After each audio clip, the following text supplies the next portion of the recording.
The rain came down hard on the city streets that evening. Dark clouds filled the sky. Water splashed under the tires of the expensive black car as it moved slowly through downtown. Inside the warm car sat Richard Miller, a man who had more money than he could spend in 10 lifetimes. He was 55 years old with gray hair at his temples and deep wrinkles around his eyes. His expensive suit fit him perfectly as he looked out at the wet world through the window. Richard was tired. He had just left a long meeting where he had made another $1 million with just his signature. But the money did not make him happy anymore. His big house felt empty since his wife died 3 years ago. His children were grown and busy with their own lives. He had everything and nothing at the same time. The car stopped at a red light. Rain beat against the roof like tiny drums. Richard's driver, Thomas, tapped his fingers on the steering wheel while they waited. "Looks like the storm is getting worse, sir," Thomas said, looking in the mirror at his boss. Richard just nodded. He didn't care about the weather. But then something caught his eye. Under the small roof of a closed shop, a young woman sat on the ground. She held something close to her chest, wrapped in what looked like an old blanket. She was soaking wet. Her long dark hair stuck to her face. Her clothes were dirty and torn. As the car waited at the light, Richard could not look away from the woman. She was gently rocking the bundle in her arms. Then he saw a tiny hand reach up from the blanket. It was a baby. The light turned green, but Richard quickly said, "Stop the car, Thomas." "Sir?" Thomas asked, surprised. "Pull over right here," Richard ordered. His voice was firm. Thomas did as he was told and parked the car near the curb. Richard grabbed his umbrella and opened the door. "Wait here," he told Thomas. Then he stepped out into the pouring rain. The cold water hit his face as he walked toward the woman. She saw him coming and pulled her baby closer, fear in her eyes. She looked young, maybe in her 20s, but her face showed the hardness of a difficult life. "Are you okay?" Richard asked, standing a few feet away so he wouldn't scare her. The woman didn't answer. She just looked at him with tired, suspicious eyes. "You shouldn't be out in this weather with a baby," Richard said. He moved his umbrella to cover her more than himself. "We have nowhere else to go," the woman finally spoke. Her voice was soft but strong. The baby made a small cry, and the woman gently bounced it, trying to keep it calm. "What's your name?" Richard asked. "Maria," she answered after a pause. "And this is Lily. She's 4 months old." Richard felt something stir inside him. It had been a long time since he had felt anything but emptiness. The sight of this young mother trying to protect her child in the pouring rain touched a part of his heart he thought had died with his wife. "How long have you been on the streets?" he asked. Maria looked down at her baby. 3 weeks. I lost my job, then couldn't pay rent. My family." She stopped talking and just shook her head. Richard made a decision then. Maybe it was crazy. Maybe it was the kind of thing his business partners would call foolish. But in that moment, looking at Maria and baby Lily, he didn't care what anyone would think. He reached into his coat pocket and pulled out a set of keys. They were the keys to his vacation house by the lake. It was a beautiful place that sat empty most of the year. "Maria," he said, holding out the keys, "I want you to take these." She stared at the keys, confusion on her face. "These are the keys to my house near the lake. It's empty right now. You and your baby can stay there." Maria's eyes widened. "I don't understand. Why would you do this? You don't know me." Richard wasn't sure he understood it himself, but he knew one thing. Because nobody should be in the rain with a baby. Not when I have an empty house with warm beds and a roof that doesn't leak. Maria didn't move to take the keys. "This is some kind of trick," she said. Richard shook his head. "No tricks. Just a place to stay. Come on, my driver will take you there." The rain continued to fall around them as Maria looked from the keys to Richard's face, trying to decide if she could trust this strange rich man who had appeared from nowhere like something from a dream. Maria looked at the keys in Richard's hand for a long time. The rain kept falling around them. Her baby Lily made a small sound and moved in the wet blanket. "Why should I trust you?" Maria asked. Her voice was stronger now. "Rich men don't just help people like me for no reason."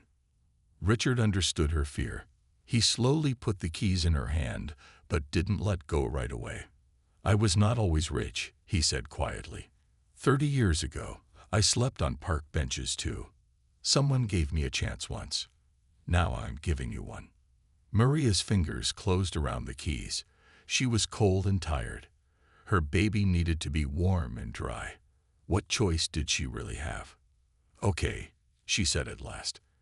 "But if this is some kind of trick—" "It's not," Richard said. He stepped back and pointed to his car. "Thomas will drive you to the house. There's food in the kitchen and clean clothes in the rooms. The heat is always on."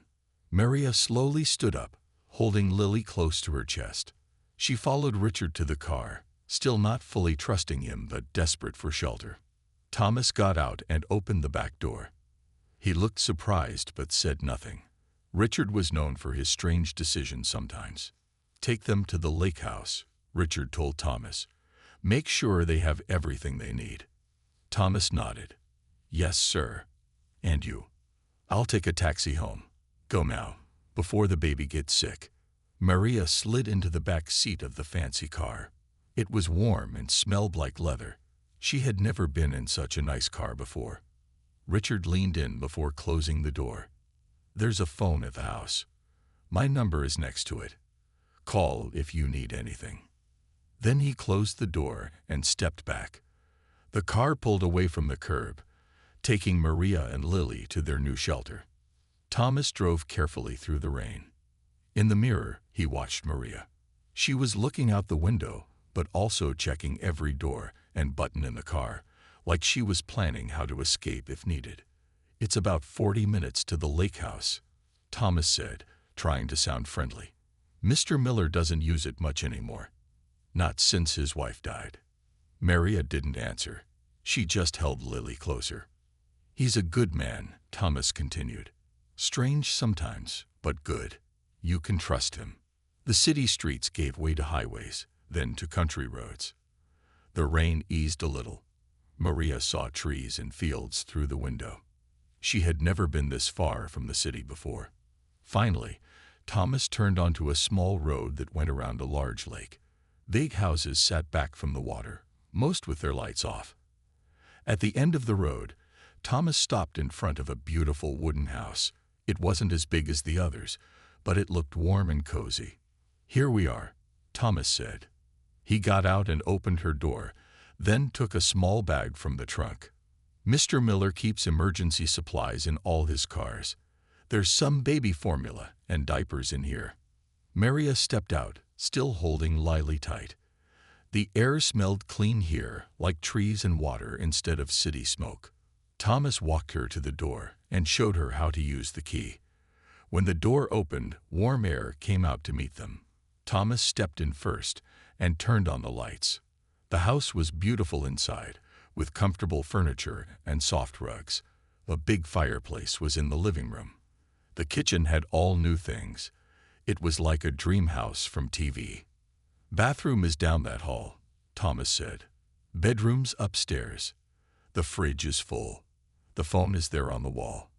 Mr. Miller's number is written beside it." Maria just stood there, not moving.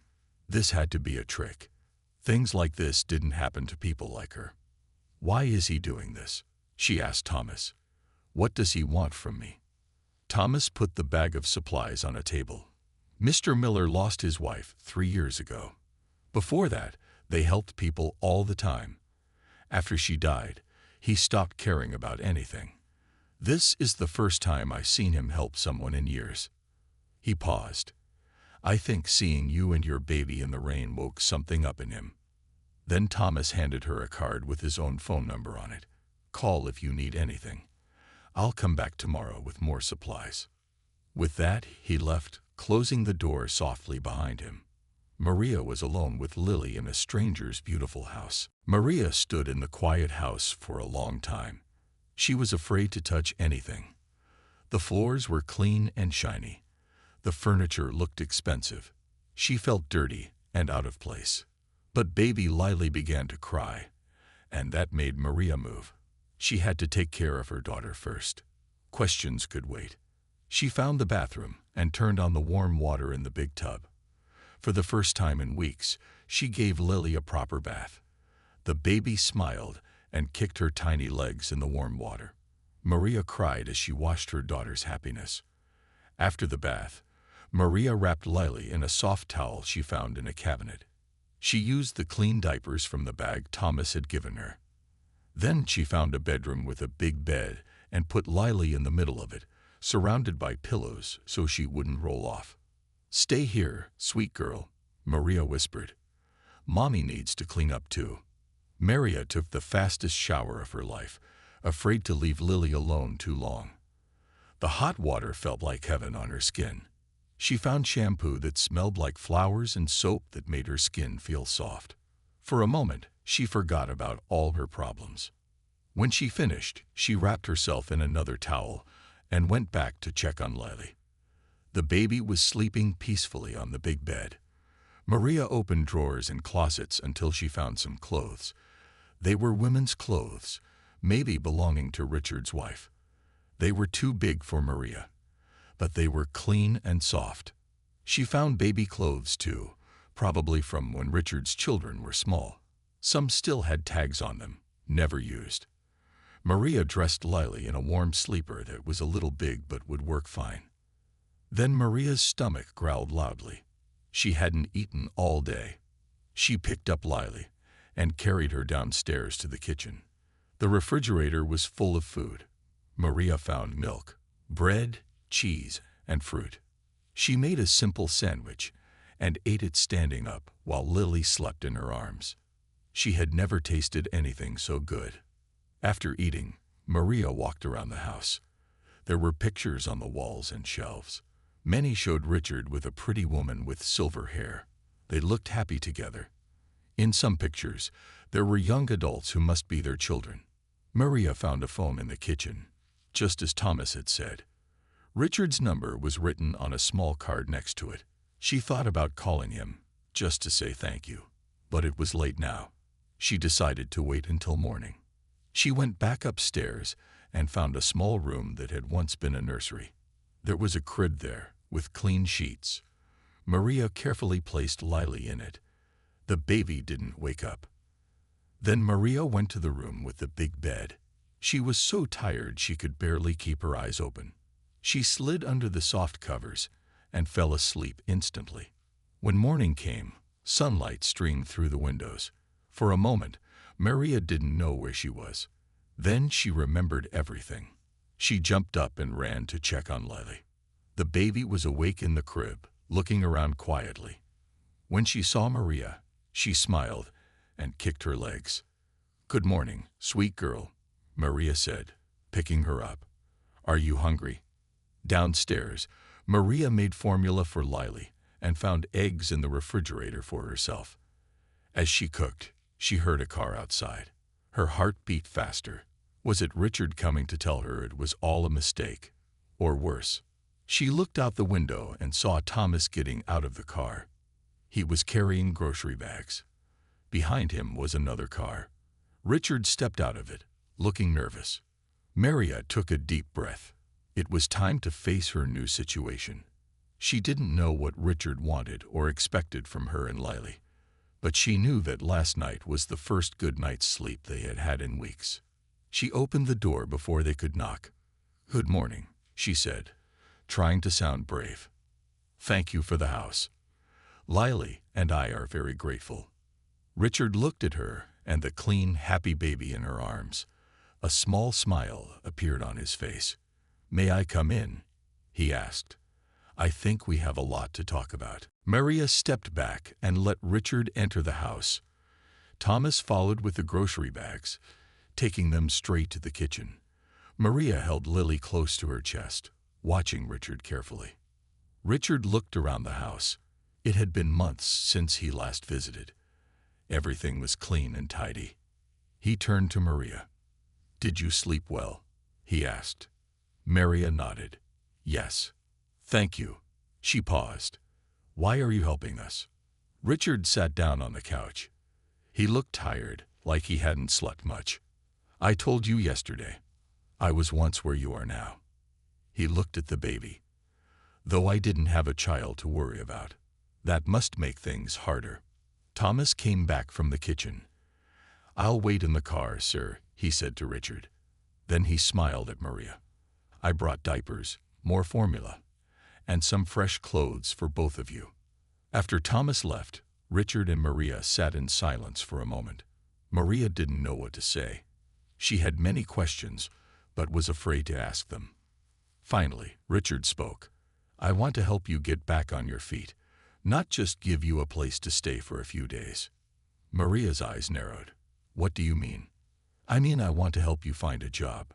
Maybe go back to school if that's what you want." Richard leaned forward.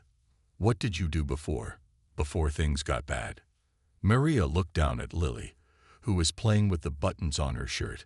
"I was in nursing school. Almost finished my second year. Then I got pregnant. The baby's father left. I tried to keep going to school, but I couldn't work enough hours to pay rent and go to class and take care of a newborn." Richard nodded slowly. "Would you want to go back and finish?"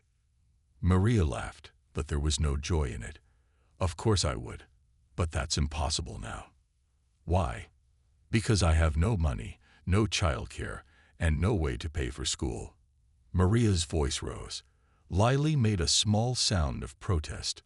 "Sorry, baby," Maria whispered, rocking her gently. Richard watched them. What if those problems were solved? Maria looked up sharply. "What do you mean?" "I mean I could pay for your school. And for childcare." Richard held up his hand when Maria started to speak. "Before you say no, hear me out." Maria closed her mouth and waited. "My wife, Helen, died 3 years ago. She was a nurse. The best one I ever knew.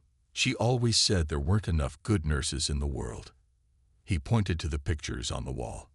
"That's her there. She would have wanted to help you." Maria looked at the picture of the silver-haired woman. She had kind eyes. "But why me?"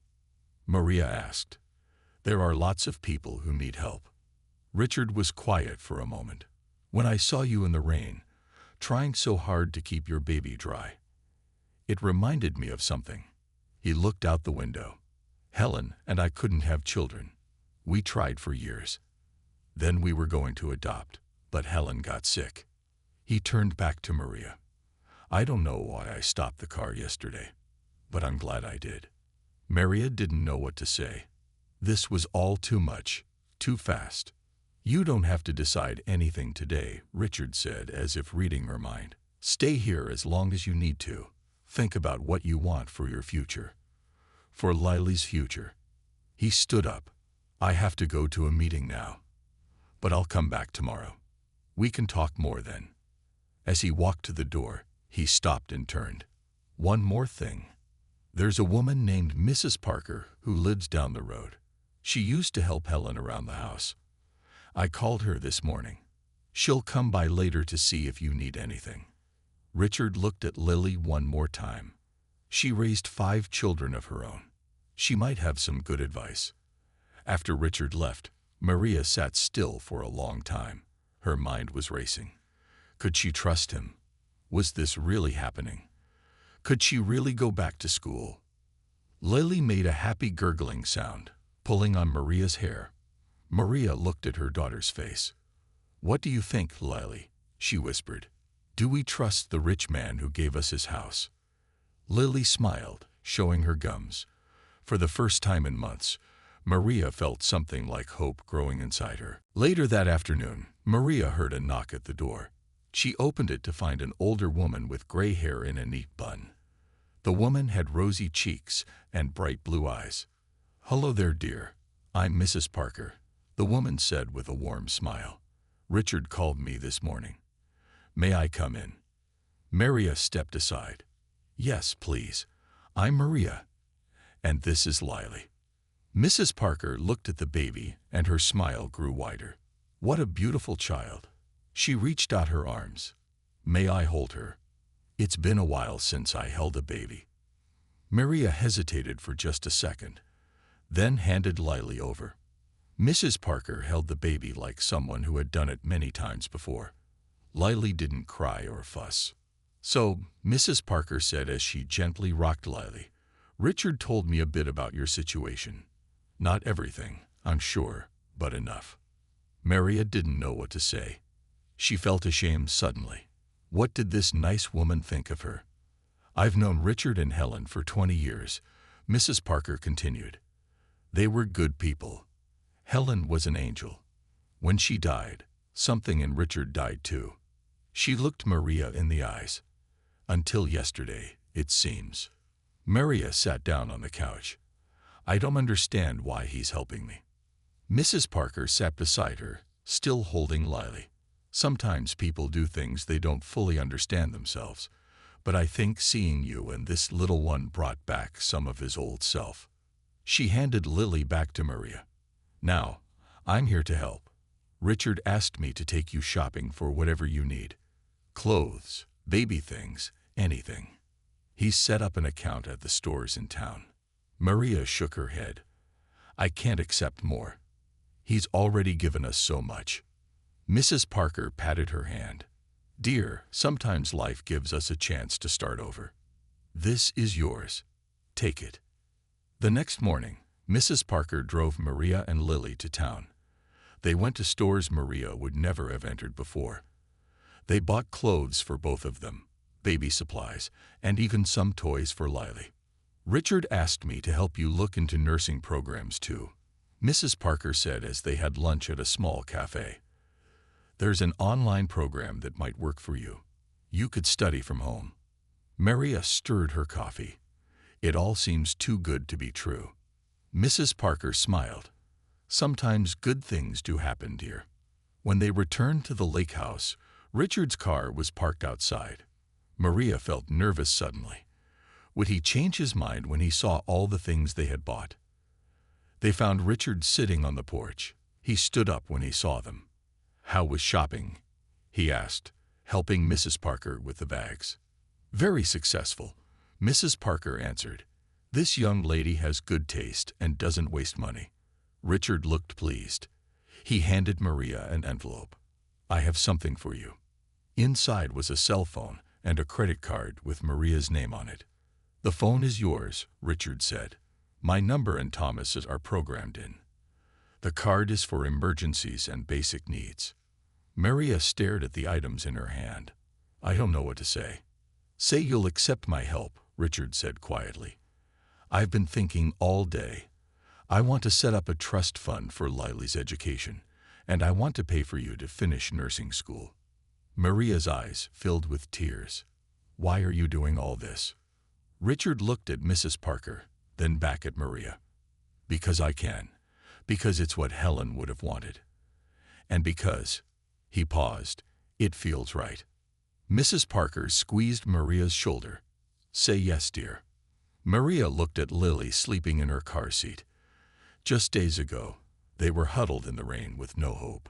Now this stranger was offering them a future. "Okay," Maria whispered. "Yes. Thank you." Richard smiled, a real smile that reached his eyes. "Good. Now Mrs. Parker has agreed to help watch Lily when you need to study. You can stay here as long as you like. The house needs someone in it." For the first time, Maria felt that maybe, just maybe, everything might be okay. But a small voice in her head still wondered, could she really trust this man and his generosity? 2 weeks passed quickly. Maria settled into a routine at the lake house. Every morning, she woke up early to feed Lily. Then she would study for an hour before the baby woke up again. Mrs. Parker came by most days to help with Lily while Maria studied more. Richard visited every few days. He always brought something: books for Maria's studies, toys for Lily, or food that he thought they might like. But most important to Maria were the stories he told about Helen. "She would have loved you. Richard said one evening as they sat on the porch. Lily was asleep inside, and the sun was going down over the lake. Helen always wanted to help young nurses. Maria smiled. She was beginning to trust Richard. His kindness seemed real. I applied to the nursing program yesterday, Maria told him. They said I can start next month. They'll accept my old credits. Richard looked pleased. That's wonderful news. We should celebrate. But that night, after Richard left, Maria found something strange.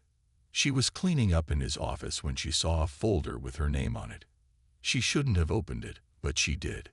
Inside were papers about her. Richard had hired someone to check her background.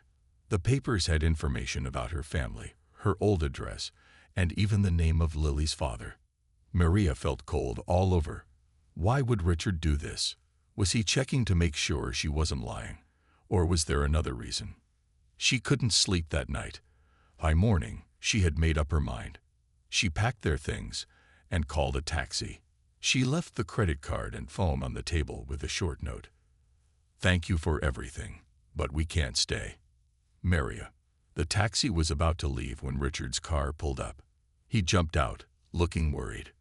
Maria, wait. He called. What's happening? Maria told the taxi driver to wait. She got out with Lily in her arms. I found the papers, she said. You checked my background. You didn't trust me. Richard's face fell. I can explain. No need, Maria said. I understand. You're a rich man. You have to be careful. Richard shook his head. That's not it at all. He ran a hand through his hair. Please, come back inside. Let me explain. Maria hesitated. Then she nodded to the taxi driver. You can go, she said, and paid him from the cash Mrs. Parker had given her for emergencies. Back inside the house, Richard paced the living room. Yes, I did check your background, he admitted, but not for the reason you think. Maria sat down, holding Lily close. Then why? Richard sat across from her. I needed to find Lily's father. Maria's eyes went wide. What? Why? Because if he wanted to be in Lily's life, I needed to know. I didn't want to help you start over only to have him show up later with legal claims. Maria laughed, but it was a sad sound. He doesn't want anything to do with us. He made that very clear. Richard nodded. I know that now. The investigator found him. He signed papers giving up all parental rights. Maria gasped. He did. Yes, it's all legal. He can't come back later and try to take Lily from you. Maria didn't know what to say. Richard had thought of everything. There's something else, Richard said. He seemed nervous now. I know this is fast. We barely know each other. But I've been thinking. He stopped, took a deep breath, and started again. My house is too big for just me. This place is too far from the city for you to go to school. What if you and Lily came to live at my main house? There's plenty of room. You would have your own space, and I could hire a nanny to help with Lily while you study. Maria stared at him. You want us to live with you? Richard nodded. I've been alone for 3 years. This house, my big house, they're just empty buildings. Having you and Lily around these past weeks has reminded me what it's like to have a family. Maria looked at Lily, who was playing with her shirt buttons. I don't know what to say. Say you'll think about it, Richard said. That's all I ask. Maria spent the next 3 days thinking hard about Richard's offer. She talked with Mrs. Parker about it during one of their afternoon teas. What do you think I should do? Maria asked, watching Lily play on a blanket nearby. Mrs. Parker sipped her tea slowly. Richard's house is beautiful. It has 6 bedrooms, a big yard, and is close to the school. It makes sense. She put down her cup. But that's not what you're really asking, is it? Maria looked down. I'm afraid of what people will think. A young woman and her baby moving in with a rich older man. They'll talk. Mrs. Parker nodded. Yes, they probably will. And, Maria hesitated. I'm afraid of owing him too much. What if he changes his mind about helping us? What if he wants something in return that I can't give? Richard is not that kind of man, Mrs. Parker said firmly. I've known him for 20 years. He's lonely, that's all. He misses having a family. The next day, Richard came to visit. He brought a small cake to celebrate Maria's acceptance into the nursing program. After they ate, he took her on a walk by the lake. Lily stayed with Mrs. Parker. Have you thought about my offer? Richard asked as they walked along the shore. Maria nodded. Yes, but I have questions. Ask anything, Richard said. If we move in, what exactly do you expect from us? Maria looked him straight in the eyes. From me. Richard seemed surprised by the question. Expect? Nothing. I'm offering you a safe place to live while you finish school. That's all. People will talk, Maria said. They'll think things. Richard's face turned red. I see. No, Maria. I'm not looking for that. I'm old enough to be your father. They walked in silence for a minute. I miss having a family, Richard finally said. My children are grown and live far away. They call, but it's not the same. When Helen died, the house died too. No more laughter, no more life. He stopped walking and faced her. When I saw you and Lily in the rain that day, something woke up inside me. A need to help, yes, but also a need to not be alone anymore. Maria understood that feeling. She had been so alone since Lily was born. Here's what I propose, Richard said. You and Lily take the east wing of the house. It has its own entrance. Think of it as your apartment. I'll stay in the west wing. We can share meals sometimes, if you want. Or not. It's up to you. He continued, I'll hire a nanny to help with Lily while you're at school. When you finish and get a job, you can move out and start your own life. No strings attached. Maria thought about it. It was a good offer.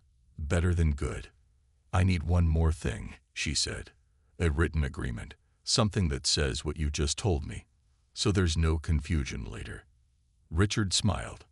Smart girl. Yes, I'll have my lawyer draw up an agreement. 2 weeks later, Maria and Lily moved into Richard's big house in the city. Thomas helped carry their things, which now filled several bags. Mrs. Parker came along to help settle them in. The east wing was beautiful. It had 2 bedrooms, a small living room, and its own bathroom.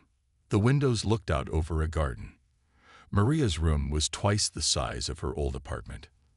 That night, after Lily was asleep in her new crib, Maria sat by the window looking at the stars. She thought about how much her life had changed in just 1 month. From homeless and hopeless to having a place to live, school to attend, and help with Lily. It seemed too good to be true. A small voice in her head still warned her to be careful. But for now, she would accept this gift and work hard to make a better life for Lily. What she didn't know was that Richard had his own reasons for helping them. Reasons he hadn't fully shared yet. 3 months passed quickly. Maria started nursing school and was doing well in her classes. Lily was growing fast and learning to crawl. The nanny Richard hired, a kind woman named Rosa, took good care of Lily when Maria was studying or in class. Maria and Richard fell into a comfortable routine. They had breakfast together most mornings. Richard would ask about her classes, and Maria would ask about his work. On weekends, they sometimes took Lily to the park together. One evening, Richard invited Maria to his study. This was unusual. They normally talked in the kitchen or living room. Please, sit down, Richard said, pointing to a chair. He looked serious. Maria sat, feeling worried. Was he going to tell her they had to leave? Richard opened a drawer and took out a thick folder. There's something I need to tell you, he said. Something I should have told you earlier. Maria's heart beat faster. What is it? Richard took a deep breath. Do you remember when I told you about Helen? That she was a nurse? Maria nodded. Yes, of course. What I didn't tell you was where she worked. Richard opened the folder and handed Maria a photo. It showed a younger Helen in a nurse's uniform, standing in front of a hospital. St. Mary's Hospital, Maria read aloud. She looked up, surprised. That's where I was studying before everything went wrong. Richard nodded. Yes, and that's not all. He handed her another photo. This one showed Helen with a group of nursing students. Look at the back, he said. Maria turned it over. Names were written there. Her eyes went wide when she saw one name. Maria Torres. Promising student. It was her mother's name. I don't understand, Maria said, looking at Richard. Your mother was one of Helen's students, Richard explained. Helen always talked about her best students. She said Maria Torres was special, that she would be a great nurse one day. Maria's hands shook. My mother died when I was 15. She never finished nursing school because she had to take care of me after my father left. Richard nodded. I know. When I saw your name that day in the rain, I didn't make the connection right away. But later, when you told me you were in nursing school, something clicked. I asked Mrs. Parker to find your mother's old yearbook in Helen's things. That's when I knew. Maria stared at the photo. Her mother looked young and happy. So, you helped me because of my mother. At first, I just helped you because you needed it, Richard said. But when I realized who you were, it felt like fate. Helen would have wanted to help her favorite student's daughter. Maria didn't know what to say. It was so strange, this connection she never knew existed. There's more, Richard said. He handed her a letter. Helen wrote this before she died. She asked me to start a scholarship for nursing students who had children. She knew how hard it was for your mother. Maria read the letter. Helen's words were kind and thoughtful.